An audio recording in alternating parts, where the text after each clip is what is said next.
Hi, everyone. Coach Heather here. Good news and bad news. No one is coming to save you. No, it's up to you.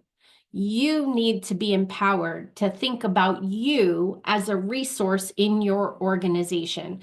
I invite you as you start your work week to pause, look at the calendar for the week ahead, and take a look.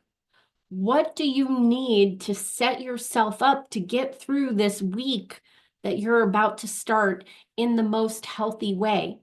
Do you have your lunch breaks on the calendar? Do you have some extra self-care breaks? A walk with your dog, a walk with a friend, a walk around the office with a coworker? Do you have these things built into your day? Are you set up to do a marathon day of meetings? Is that actually okay? Where can you intentionally find space in the midst of that to take care of yourself?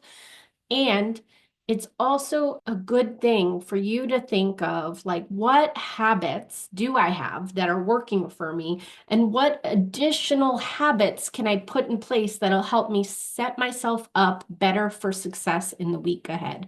As I said, no one is coming to save you.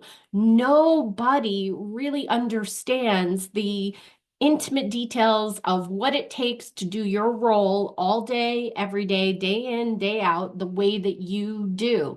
You need to advocate for you. You need to set yourself up for success. And one of the ways you can do that is by looking at your calendar and seeing what is this week that you're set up for. And where are you creating your pockets of time to take care of yourself, to take needed breaks, to prepare for meetings, to do strategic thinking for your area of the business? Your calendar should reflect time and space for all of that. Do not pack it so full that you don't matter in the picture of it.